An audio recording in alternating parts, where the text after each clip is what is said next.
I must tell you, my friends, that the good news that you have heard me preach was no human invention. I didn't take it over from any man, but I heard it directly as a revelation from Jesus Christ. It's a typical blast from one of Paul's missionary letters, the oldest Christian documents in the world. And the letters seem authentic enough, too. In the last 100 years, archaeologists have dug up all sorts of circumstantial detail that Paul mentions in his letters. And the style, too, is exactly right for a Roman letter of that period, with one essential difference. Paul's vigorousness has actually twisted the rather elegant classical form into a sort of unique tirade, because the man's got a message. He's in fact got the first Christian message to the West. Who shall separate us from the love of Christ? Shall tribulation or distress, or persecution or famine, or nakedness or peril or sword? For I am persuaded that neither death nor life, nor angels nor principalities, nor powers, nor things present, nor things to come, shall be able to separate us from the love of Christ.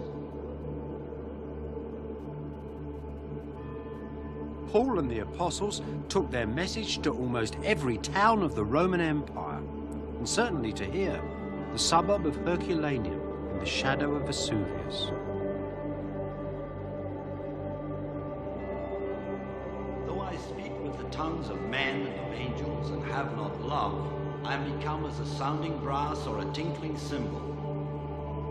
I may have faith strong enough to move mountains, but if I have no love, I am nothing. There is nothing love cannot face, no limit to its faith, its hope, its endurance.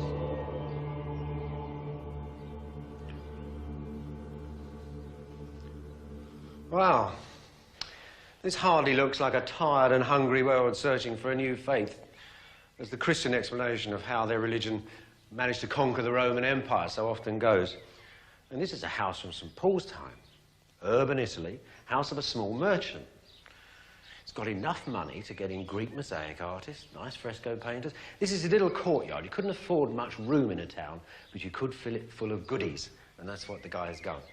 Now, his society, and that's the society really of all the Roman Empire, is of small people, small groups of people, each with their own gods and each with their own interests. A very, very busy place. Everybody's working very hard. It's a sort of society, in fact, that inevitably you're going to get people who are discontented in it. People who are running along and saying, why am I having to run so hard? Where am I going? There's a vacuum there. And in a sense, it's that vacuum which Paul is going to fill. He preached Christian love from the rooftops, and he got a big following. Not a majority, but enough in a couple of centuries so that the emperors themselves, realizing the strange power of a religion that seemed to cement people into new alliance, would use it for the empire. It became the imperial religion, the Bible, the imperial book. So the story is then how this arch, this great shrine, which for so many centuries had housed the gods, gods like this, and the pagan emperors themselves, ended up housing the Bible and the cross.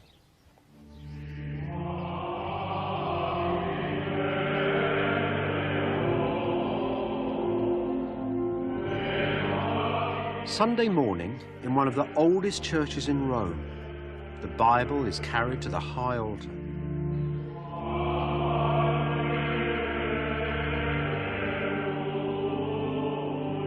This beautiful ritual is much older than the Christian church.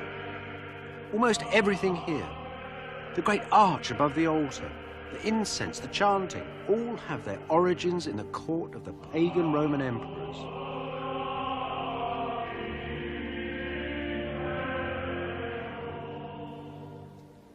In those days, though, it was the emperors, the great persecutors of the Christians, and not the Bible that sat at the building's center. Dicit ergo eis Iesus, amen, amen, dico vobis. These same pagan emperors put the Bible to work, part of their remedy for a failing government. They came down from the throne, joined the congregation, and worshipped Jesus Christ. And they took the Bible and set it at the heart of their empire. And this was the beginning of the Bible's most extraordinary journey from ancient East to modern West.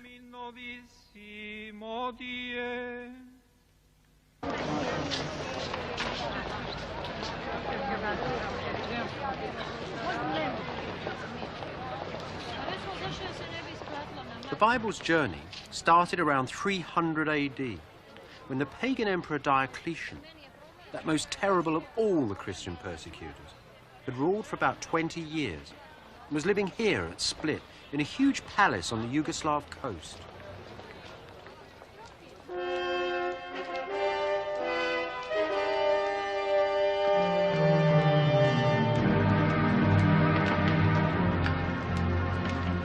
In Diocletian's time, when you came to see that great old emperor, as you walked through these palace gates and into the courtyard of the imperial audience chamber, you'd have been feeling very, very frightened. Diocletian wasn't a man, he was actually a god. And this is as near as you would have got to him. This really cathedral-like building is actually the courtyard of his palace. And that arch there in the middle, well, that's the focus of it all. Under that, he would have sat in his throne. You wouldn't have seen him because there'd have been great silk curtains hanging down. Now, there'd been lots of other people waiting for the audience here. I expect you'd have been shuffling a bit nervously. And then suddenly, from inside the royal apartments, which were the other side of that archway, you'd have heard the chinking of the soldiers as the emperor moved into his position. And then suddenly, as the chamberlain gestured, the curtains would go back, bang, and there would be the emperor, stiff as a board, absolutely covered in white makeup, rigid on a golden throne. This beautiful silver plate shows it all. There's the emperor sitting under the arch, all wrapped up with a cloak of the finest purple silk, with clasps of gold, emeralds and pearls. All around him, a choir is singing of his heavenly power, and attendants hold flaming torches and waft incense all around the throne.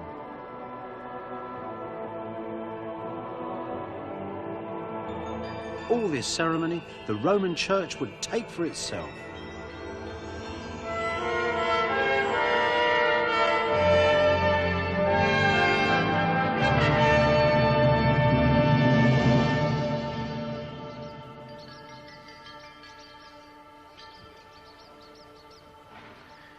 This Diocletian wasn't only a god, he was an administrative genius. In 20 years' rule, he completely reorganized the Roman Empire. When he started, it was in a terrible state. The army wasn't getting paid, nobody was paying their taxes, the whole place was disrupted. Diocletian was a very moral man, and he involved this new civil service with an amazing moral structure. He divided up his huge empire into brand new provinces, which he called dioceses. And to run them, he appointed administrators called vicars. And they wore robes just like those of modern priests. And they worked, Diocletian told them, for the good of the empire. Finally, Diocletian made more emperors, little Caesars, to help him administer this brand new empire. And the entire machine was built up around the image of imperial divinity. Naturally enough, any other universal religion inside the empire, one that wasn't centered on Diocletian, would be persecuted. This isn't because of some imperial ego trip. It's actually because it seemed to be attacking the very center of the structure which Diocletian had set up. One by one, lots of faiths were cut to pieces. In 302, it was Christianity's turn. The persecution was so severe and so sustained that some of the Eastern churches still actually date their calendar from the year of persecution rather from the birth of Jesus Christ. And many of our most famous legends of saints like St. George and things like this are actually legends of martyrdoms that took place in that time. But from the imperial side, all the records are completely gone. There's just one little letter of a magistrate from North Africa. It's a very interesting letter. It tells how he and his colleagues turned up at a little church in the Libyan countryside. And there they asked the church vergers who were in charge whether they would hand over the treasure, or you are dead men. So the vergers handed over their treasures. And then the magistrates wanted the center of the religion, the book, the Bible. Now, these were kept on shelves outside the church, but the bookshelves were completely empty. Where were the books, the magistrates asked. Well, explained the vergers, we've lent them to people, but we actually can't remember their names at the moment. And the magistrates then threatened them with death. And then the report goes that one of the vergers got up and said, "Here we are not traitors, kill us." Now, we don't know whether those men were killed or not, but just think of that. 1600 years ago, in North Africa, a brave, lonely Christian, we don't even know his name, was protecting his Bible.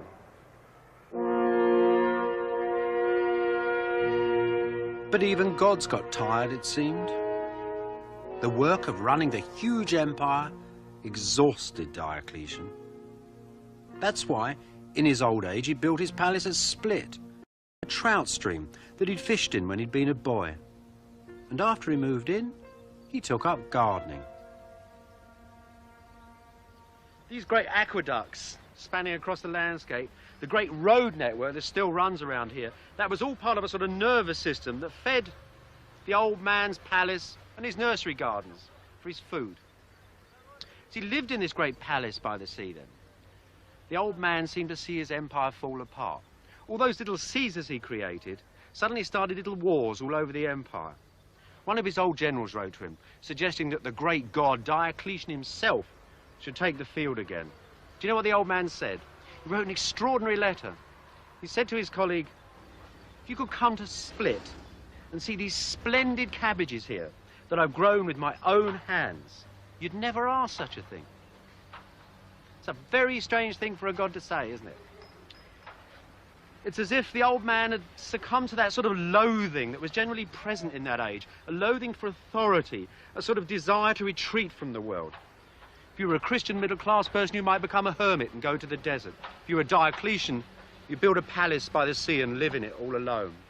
So that idea of the great imperial god that was sold like soap flakes all over the empire wasn't really on, was it? I mean, Diocletian is just a tired old civil servant doing his thing.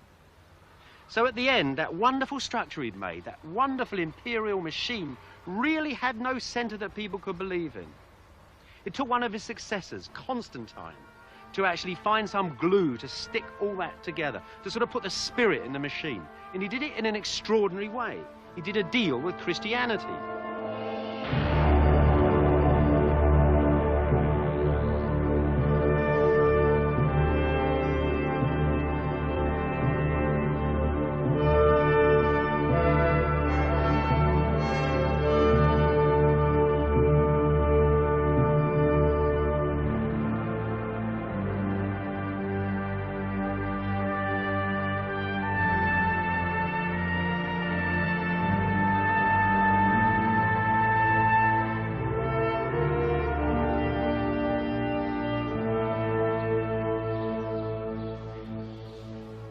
Bits and pieces of Constantine the Great. What a man. In fact, that's exactly what he is. Not a god anymore, a vast imperial man.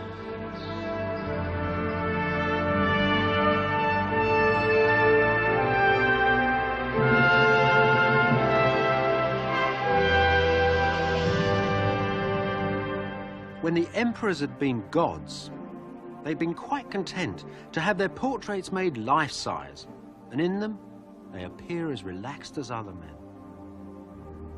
But as soon as Constantine gave up being a god, his imperial portraits became colossal, domineering and very tense. The bizarre relics of a strange man. Constantine's always been idolized by Christian historians, distrusted by pagan ones. Even just recently, a professor said that in his opinion, Constantine had been entrusted from a mission from God himself. Whereas Gibbon, that lovely old pagan, in an elegant way, suggests he's a bit of a wheeler dealer. Dexterous, intrepid and affable, he calls him. I think he's probably a bit of a mixture of the two. A bit of a wheeler dealer and a lot of a Christian. One thing I do know about him is career. He was crowned, believe it or not, in Yorkshire after his father died. They were in battle together, and he was crowned as one of the emperors of the Western Empire. 7 years later, he conquered the whole Western Empire, entered Rome in triumph. 12 years after that, he'd conquered the whole Eastern Empire as well. And then he called a conference, almost immediately. He didn't call a conference of his generals, however. He called a conference of Christian bishops.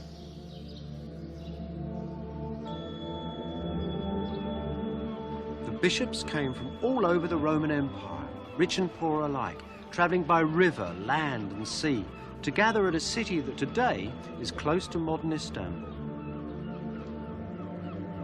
The persecutions had finally stopped, and the great old engine of the Roman Empire was filled with a new fuel, the Christian faith. In this little town, in the year 325, state Christianity, imperial Christianity, was born. This is the legendary location where the bishops came to answer Constantine's summons. This is the place where the first universal council of the Christian church took place. Nicaea in Turkey. And that word Nicaea has given us the Nicene Creed, that basic statement of Christian belief, which is really shared by all Christian churches today. That is why you could say that in this very field, the Christian church has its real beginnings. Every church that is present in the world, you could say, had a member at this council. We're all descended from it, if you like. I believe in one God, the Father Almighty, maker of heaven and earth and of all things visible and invisible. Can you imagine this incredibly diverse gathering of splendid people, all gathered in this hall? You can see them sitting in serried ranks, chattering and talking dozens of different languages. Constantine hadn't convened his council to come here and talk about church business of the day. He'd come to talk about the nature of power and where the demarcation was. Power in heaven and, of course, its alternative power on earth. The creed, that creed which we still use today, fluffed up a bit and everything, but that essential creed was proposed to the council by Constantine's own secretary. He'd been the Bishop of Jerusalem, and in Jerusalem, since the earliest days of Christianity, this basic creed had been recited at baptisms. And it was that, with just a few alterations, that Constantine managed to encourage the majority of bishops here to accept. Doubtless, they actually believed it as a serious theological statement. They felt deeply about the nature of God. But I can't help feeling that Constantine was after something more than just abstract theology. Look, I'll show you what I mean. It's to do exactly with the shape of God. If you have God as a father, a great power that sits in the sky, and then you have this divinity that sort of trickles down so that you have Jesus, his son, and you have saints and holy men and popes and bishops and emperors, and everybody has this little bit of divine power. It makes a very muddy picture for Constantine. He wants to be the main act on earth, and that means, of course, cutting out all these little trickle-downs of power and stuffing God clearly up into heaven. This issue comes over very clearly with Jesus Christ. There were many bishops here who would have died for the belief that Jesus had been a man and a God in one person on earth. Now that means, of course, that there could be other men who had become gods as well. And these could then set up as opposition, or as confusers, you might say, to Constantine's supreme position of power. So, the Holy Trinity, which is, as I said, a deeply believed doctrine, actually served Constantine to push all this up into heaven. God, you could say, was composed of the Father, the Son, and the Holy Ghost. It's very mysterious, but sure enough, it's way up in the sky, far away from power. Constantine's down here on his throne. I believe in one God, the Father Almighty, maker of heaven and earth and of all things visible and invisible, and in one Lord Jesus Christ, the only begotten Son of God. So these theological issues, which at first might seem pretty obscure, can actually have a direct effect on the power of governments and kings. And that's why, throughout the ages, people have been killed in the name of Jesus Christ.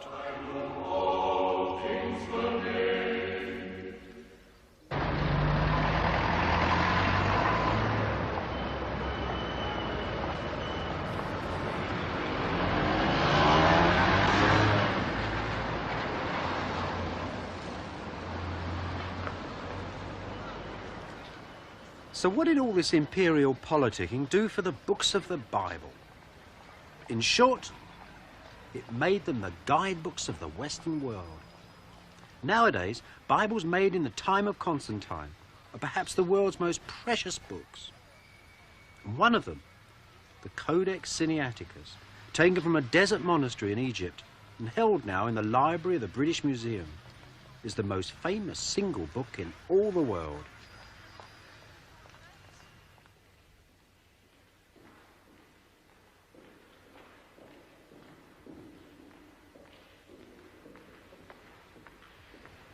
You know, it's very possible that this Bible here is actually one of the Bibles, one of 50 Bibles ordered by Constantine for his new church.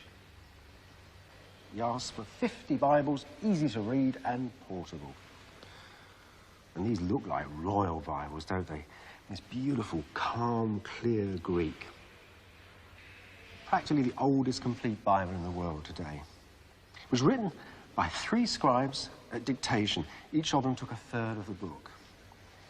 And in it is a rather rare little memoir, right at the Book of Esther, jammed in between the elegant prose. There's a little text written by somebody who checked the Bible, because these Bibles were checked and checked. There's 14,500 checks in this Bible alone. So careful were they about the text.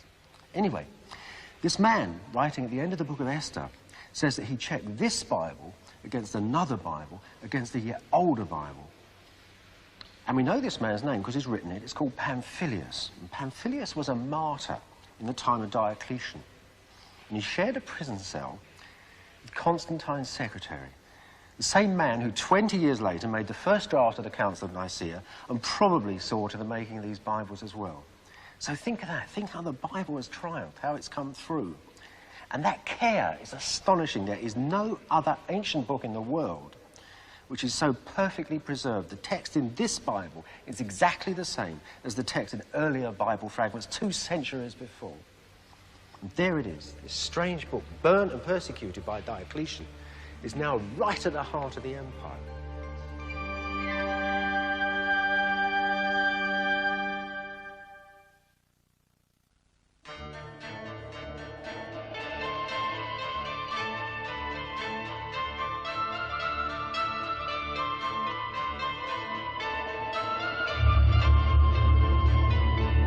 Asia Minor, at the very centre of Constantine the Great's new empire, was the natural site for a new imperial capital.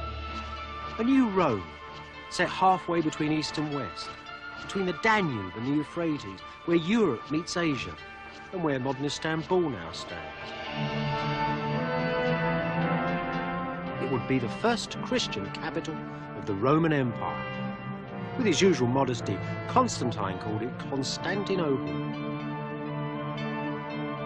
Like Constantine himself, the city was filled with superstitions, ancient signs and symbols, memories of much older gods.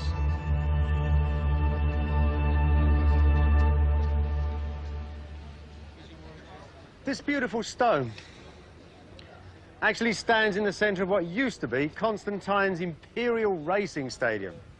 It's for chariot races. You see, they started off over there, galloped down the street, round the end of the stadium, and then roared down the street down here for the finish. It was always at the centre of the city life of Constantinople. It was a great favourite. The Imperial Palace was just over there, and there was a special little covered way by which the emperor could come into his box to watch the chariot races. Everybody thought it was a fabulous city with the water all around it and everything, but it was also a pretty gimcrack affair. Constantine had had it built too quickly, and the buildings were badly made, and some of them were pretty ill-designed too. But what he did to compensate was quite a clever thing. He actually plundered the Western Empire of its treasures. All the great statues and lots of beautiful things and famous historical things from the West were brought here to Constantine's new Rome. Just look at the things that are gathered up, even in his stadium. This obelisk is ancient Egyptian, made thousands of years before Constantine's time, came from Thebes. Over there is a very famous object, a funny old column made of 3 snakes, which celebrated a victory of the Greeks over the Persians, 500 BC. The great horses of St. Mark's in Venice, they were taken from this square. I suppose Constantine had this thing about relics. He loved old things. He loved things that were filled with history and religion, holy objects, relics. But the greatest of all of Constantine's relics wasn't any object, but an entire country.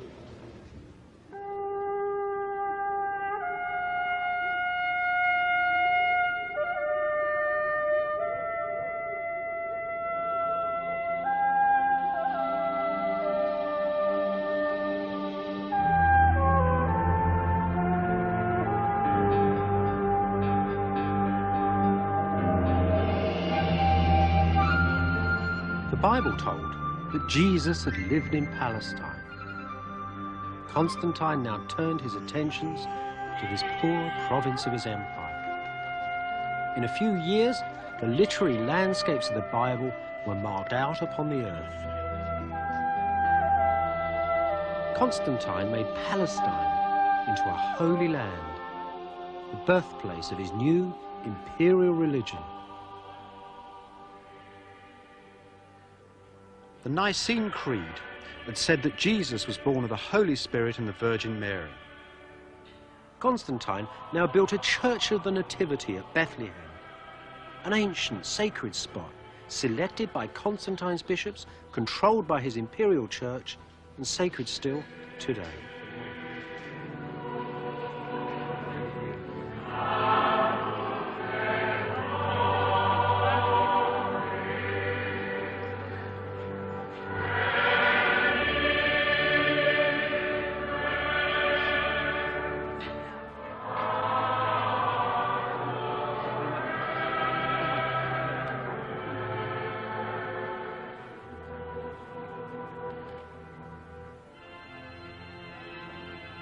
On every spot where Jesus' life on earth had touched with heaven, his place of birth, of death, of resurrection and ascension into heaven, Constantine built a church.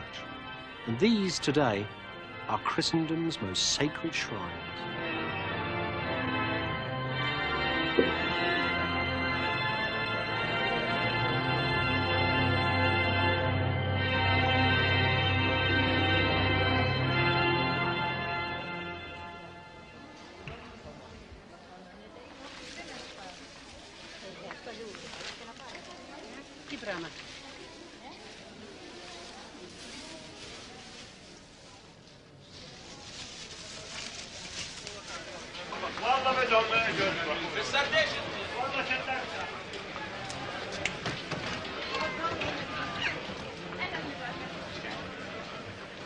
Constantine built the biggest of his churches at Jerusalem, at the place of Jesus' crucifixion and entombment.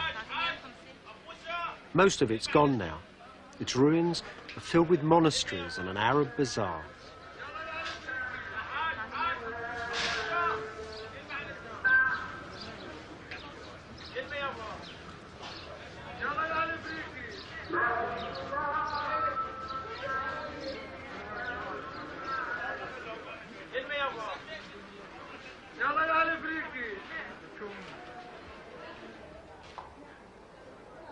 صباح النور. ممكن نشوف المكتب بتاعك انت؟ شكرا.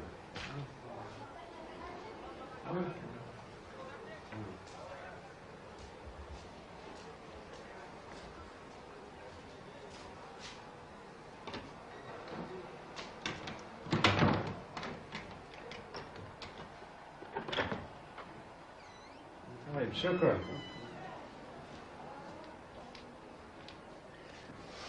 This isn't just an ordinary baker's storeroom. Look at the walls. Look at those huge stones. Only Herod the Great or the Emperor Constantine ever made walls in Jerusalem with such big blocks of stone. In fact, that's the end wall of Constantine's church.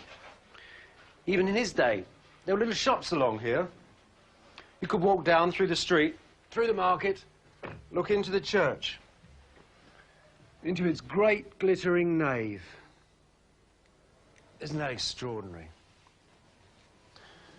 The doorway of Constantine's church has ended up as the basement in a Coptic monastery. Bits of it are still here, though. Look, there's part of the great door frame. Would have sailed on up into the air much higher than that, had great cedar doors that creaked open. Bit of the bolt still there, even. There's an extraordinary letter which was written from this very spot where I'm standing, right from the middle of the doorway, looking out from the little marketplace, looking in towards the great church beyond. It's written by Constantine's secretary, and he thought it was the marvel of the age. He describes rows and rows of columns going back hundreds of yards. And above it all was the coffered roof that Constantine had wanted. And the coffered roof, his secretary said, had so much gold on it that it seemed to flash and fill the church with its light, coming right down through the lights and running across the pavement.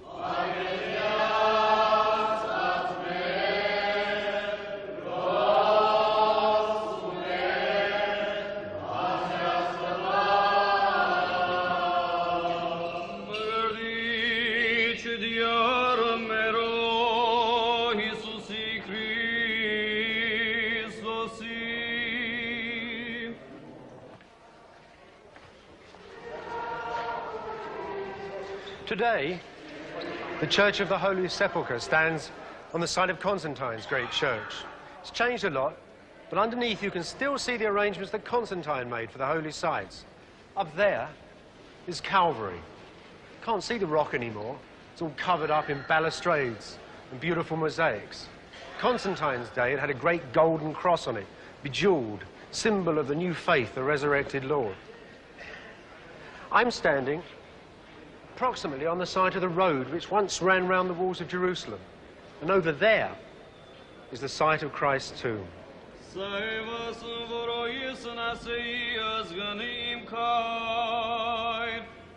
Vorarachim yerev ziharach kisker kanzis. 1700 years on, and the pilgrims still visit the place which Constantine's bishops had decided was the tomb of Christ.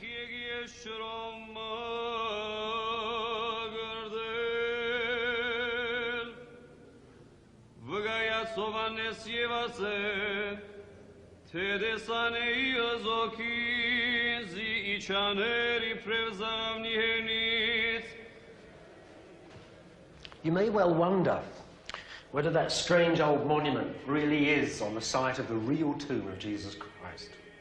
Well, there's some remarkable indications that it is, quite close by. This sooty little chapel is still sooty from a fire 100 years ago, and nobody's decided what colour to paint it again yet.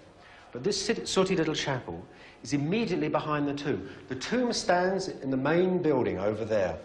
This wall here is the original back wall of Constantine's great church. And through here is something hundreds of years older. These are ancient tombs. And ancient tombs with this little round top looked a bit like ancient ovens. And in Hebrew they're called hohim, oven. And these tombs are constructed according to the traditional ritual measurements of Jewish tombs. That is 6 handbreadths wide, 1, 2, 3, 4, 5, 6, and 7 high. 1, 2, 3, 4, 5, 6, 7. Now, traditionally, this is part of the family tomb of Joseph of Arimathea. That's the man who gave his own tomb up to Jesus.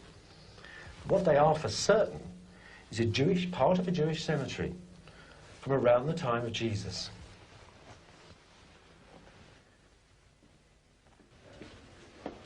So, that proves conclusively that Constantine's site in which he built Christ's tomb was really in the middle of an ancient Jewish graveyard.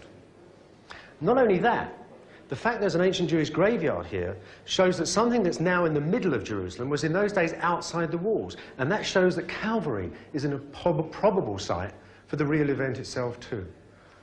But Constantine's bishops had a bit of a problem because, all right, they've got this traditional site and they've got a Jewish graveyard in it. But how do they know that the tomb they picked was real and not these little ones over here? How did they know which tomb to pick? Well, the records say that the workmen were clearing the rubble away and the priests were watching them, and suddenly they saw the tomb of the risen Lord, and it was risen like the Lord himself. They found the tomb in the dirt. It was an identification by tradition and by faith. Now, you might get done under the Trade Descriptions Act, but in those days, faith and tradition were the Trade Descriptions Act. They were as important and real to them as that level of truth in trade is to us today. Anyway, it was real enough for Constantine to build his huge church right over the top of the site.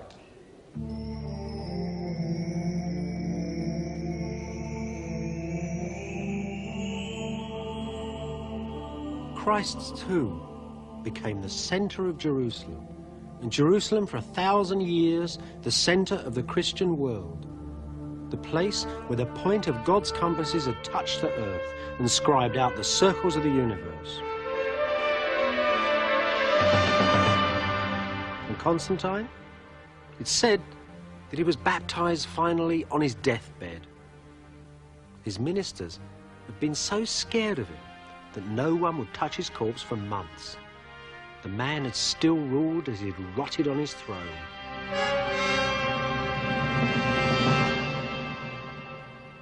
Now notice that Constantine built the heart of his empire in the Greek world of the Eastern Mediterranean, far away from Rome and Latin Italy. So the Church of Rome was no longer the church, the emperor's church, at the centre of the empire. This made life very difficult for the bishop, the Pope of Rome, for this was still not a truly Christian city. Constantine could turn Palestine. He could build great Christian capitals for his empire in the east. But he couldn't make old Rome Christian. Even though he left his name over monuments all over its forum, the old city was a pagan city. And it had such prestige. It was essential for the Christian church to dominate the place. Yet even emperors were afraid to come here. Not Constantine, but the great Diocletian. After he'd built the senators, that really shrewd, hard body of pagans, their new Senate house, he wouldn't even turn up for the opening of it. And still, 50 years after Constantine's death, these same tough old individuals would turn up for their debates and offer to an altar of victory with a little goddess in the back, right in the back of their Senate house. And of course it annoyed the Christian bishops. They wrote to Rome and protested, how dare you sacrifice to these pagan gods? No emperor is so friendly with the barbarians as not to require an altar of victory, they said. And they started to produce a whole lot of very good and clear arguments about why Rome should stay a pagan city forevermore. Intellectually, they were very smart people. And why shouldn't the city stay pagan after all? It was saturated with gods and history and had been for 500 years. What did Constantine's church have to offer after all? Well, a lot of new churches, a lot of money, but none of the richness of tradition and deity that Rome had. Of course, Christianity had its own world, had its own riches, and those images were in the Bible. But that, the Romans told the Pope, was written in such barbarous Greek that nobody would ever want to read it unless they were Christian. There were few enough of those about the place. So in 382, the Pope got his secretary, a man called Jerome, to translate the Bible into good Latin, and that, he hoped, would conquer this sinful city.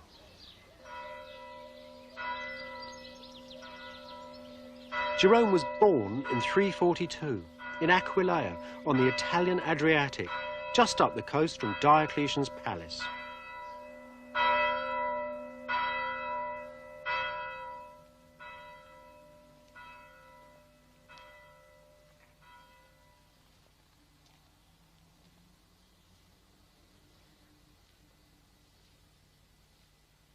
Jerome must have walked on these floors, must have known all these pictures. He'd have known them when he was a little boy, coming in with his father from the family estates into the big town of Aquileia. He'd have known them later on in his life, too, when he came back to his hometown to live after he'd been a student in Rome. I don't suppose he thought much of them, though. All these big fat fish ears. All the Aquileia mosaics seem obsessed with food. Jerome actually says the Aquileians were obsessed with it, too. Even more, he says, their love of food and the love of God. There's one thing here I think you would have really liked, because in the middle of this great pagan seascape, you've actually got the story of Jonah and the whale. There's the prophet being fed into the mouth of the whale, and here's the people in the boat all around him. Little boat, of course, is just like the ones that skim around in Aquileia harbour. the people dressed like Jerome's contemporaries. Now, he would have liked this story, as a lot of Christians did at the time, because it seemed to them to be a prophecy of the death and resurrection of Jesus. Jonah was fed into the whale to save the little boat, and he spent 3 days in hell, he calls it, in the belly of the whale, just as Jesus spent 3 days in the tomb before his resurrection. And over here is Jonah's resurrection, popping up onto dry land out of the belly of the whale. And just as Jesus had his day in paradise, so Jonah had his too. The Lord built him a wonderful bower of gourds outside Nineveh, and there's the Old Testament prophet splendidly relaxing. Aquileia turned out to be far from a paradise for poor old Jerome. All his life he was sort of dogged by scandal. It sent him out of all the places he loved, really. It sent him out of Aquileia, it sent him out of Rome. He never quite tells you what it is. There's sort of sexual innuendos going on. He says at one point that the virgin nuns closed their doors against him. And certainly people still feel very powerfully about Jerome. He, for himself, defends himself vigorously, defends his freedom to act in the way he wants. He said, yes, I've been guilty, but I've done nothing wrong. And it's that sort of cloud of unknowing, cloud of mystery that still hangs around the man. And one thing's certain, those scandals sent him into exile. And they sent him into exile in the East for year after year after year. In fact, for a man of Latin background and Latin character, he lived most of his life away from his native language.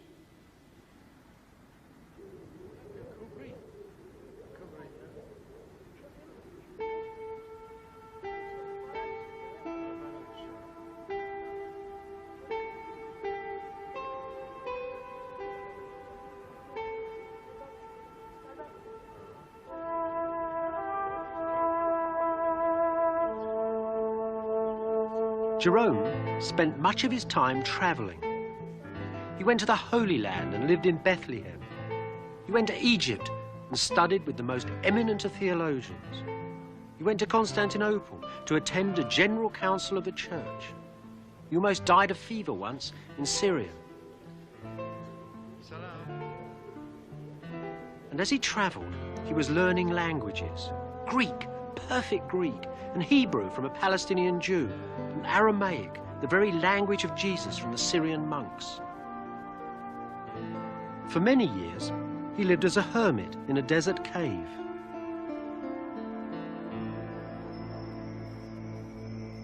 This is how so many artists like to see Jerome, assailed by demons and fortified by God in the deserts of the soul. He's such a favourite subject, I think, because his writings are so human. The candour of his letters is amazing. He's a Henry Miller of a monk, as much in love with a child's smile and the curve of a woman's knee as with fine Latin prose. What a great scholar, what a worker he was. The only man of his day who could read the Bible's books in all their original languages. Jerome spent 25 years translating the Bible. It was a colossal enterprise, and one, I think, to which his whole attitude can be summed up in just a little story. Remember that lovely scene of Jonah sitting under his bower of gourds? Well, when Jerome was working on the book of Jonah, right from the original Hebrew into Latin, he realized the word wasn't gourd at all, but ivy, and he translated it as ivy. Now that scene was a favorite amongst early Christians. It was all over pictures in the churches and all over everywhere. Nonetheless, ivy went in the Bible. Now, when the translation was read out in a North African church, his friend St. Augustine wrote him a letter saying there'd actually been a riot. People had screamed and run out of the church. St. Augustine also suggested that perhaps Jerome should lay off the novelty because the book as it was perfectly good for guiding the faithful. But Jerome would have none of it. He once said, some of his critics had porridge for brains, he was after the truth. He said he was after separating the mud from the water. He said you should look at the Bible text like a hunter looks for game in the forest, for the truth alone. And what a man. That amazing honesty, almost naivety, his actual desire for a fight, all that gives that prose an amazing bounce. His Bible was a superb Bible. Some people, in fact, think it's the very word of God itself.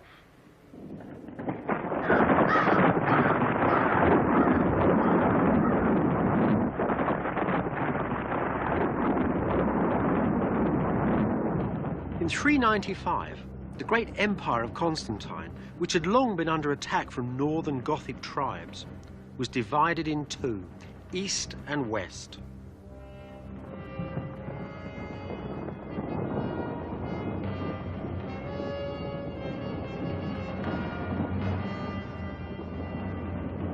In 410, the Goths arrived at Rome itself. What will be left to us, the senators asked of the Goths, when they demanded an impossible ransom? Your lives, came the reply. Old Rome was looted and burnt. Jerome, an old man now in Bethlehem, was inconsolable. It seemed to him that Rome, the distant city for whom he'd worked all his life, had simply disappeared.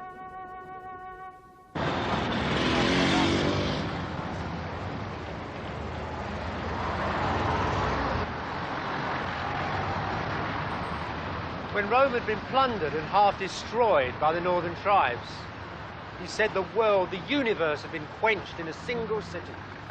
So you can imagine he'd be quite pleased to see Rome today. Actually, in those days, this part of Rome, Jerome's time, was vineyards, lovely big vineyards stretching up the hill, with just a few rather exclusive villas dotted in between them. He knew the area quite well. He certainly knew that church. His day, of course, was a very plain, simple brick building, enormous but quite plain. Now, 1700 years later, decorated by generations of faith, is one of Christendom's most beautiful churches, Santa Maria Maggiore.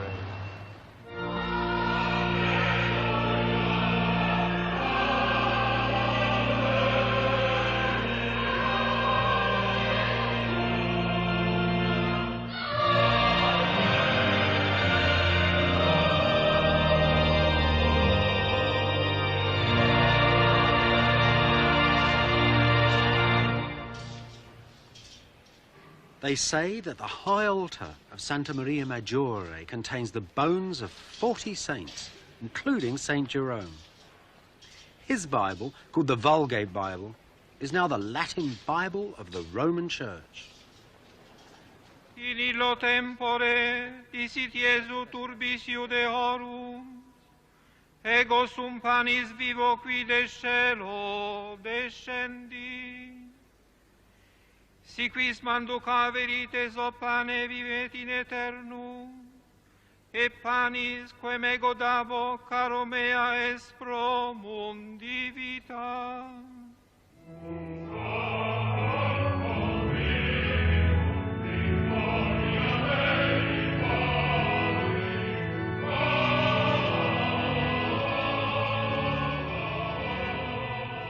Constantine the Great would feel at home in here.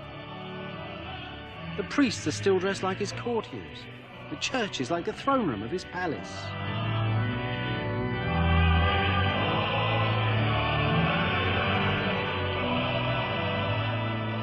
He would perhaps be amazed by the Christian piety of the modern Romans.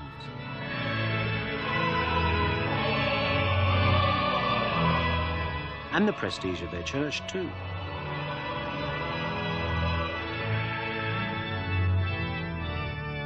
Most of all, he'd be astonished by the sweet majesty of the Latin Bible. The book that he had used to join his empire to the hearts of men, to join the kingdom of heaven to the kingdoms of earth.